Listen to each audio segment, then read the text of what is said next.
bahwasanya Indonesia harus menghentikan pengiriman TKI ke Malaysia. Kita paham ya, kalau misalkan beberapa kejadian membuat kita tuh mengeneralisasi sesuatu. Misalkan kita beberapa kali dibuat nggak suka sama teman kita, itu tuh bisa jadi nggak suka selama ke dia. Tapi hal ini nggak bisa kemudian habis dilakukan di negara.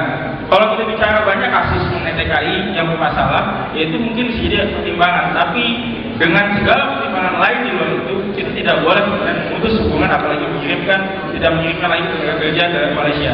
Kenapa? Teman-teman harus pahami, definisi tenaga kerja Indonesia itu bukan hanya sekedar tenaga kerja selama ini bermasalah. Dan juga selama ini yang terjadi bukan hanya tenaga kerja Indonesia itu disiksa, dihina-hina, tapi ada juga yang kemudian mampu sukses. Ada yang disekolahin, ada yang dulu beritanya. Ada yang kemudian juga mampu di sana, mengirim uang kembali ke keluarganya di Indonesia. Ada juga, kalau Anda tahu, definisi tenaga kerja itu tidak terbatas pada pembantu rumah tangga, kerja bawah. Orang-orang mungkin di sini ada yang nanti jadi arsitek, ada yang misalkan nanti ada jadi dokter, ada yang jadi tenaga ahli masyarakat. Itu juga bentuk dari tenaga kerja. Ya, Anda punya hak juga untuk dikirim ke sana, ke Malaysia. Dan kita harus pahami, 2015 ini akan ada suatu bentuk perubahan kondisi global di Asia Tenggara, mana ada pasar masyarakat ekonomi ASEAN. Anda punya hak untuk pergi ke Malaysia, Malaysia juga punya hak ke sini. Bayangkan kalau kita menutup akses untuk keluar ke sana, tidak ada kesempatan bagi orang Indonesia yang ahli-ahli untuk bersaing, untuk bisa kemudian bekerja di sana.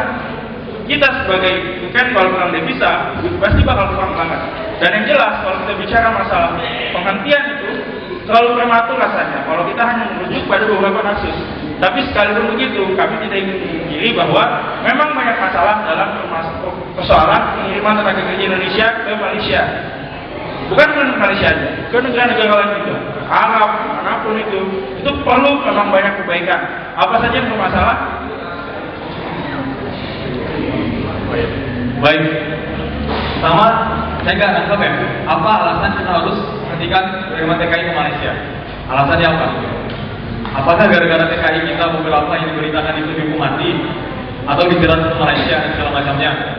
Tidak ada perlindungan hukum dari kedutaan besar Indonesia atau segala macamnya. Apakah itu yang membuat TKI kita harus memberhentikan pengiriman TKI? Sedangkan mereka sangat memberikan sesuatu yang besar bagi negara kita itu kalau devisa. Tidak tepat kalau misalnya kita menghentikan pengiriman TKI hanya gara-gara hal itu. Ada hal yang harus dibenahi. Pertama, regulasi.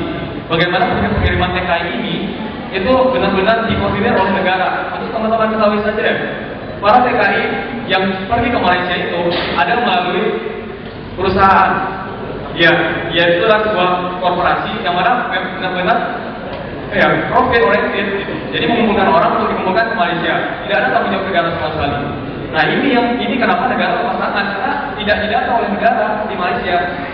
Nah, regulasi pengiriman itu yang harus kita perhatikan, harus kita benahi di situ. Bahwa negara harus tahu siapa saja yang pergi ke Malaysia. Sohibul Iman ya, wakil ketua DPR pernah ke Malaysia, lalu berbicara dengan orang-orang Malaysia di situ. Mas, emang di sini jumlah orang Malaysia berapa? Ya sekitar 3.000 lah. Itu yang terdata, tapi yang tidak terdata jauh lebih banyak dari itu.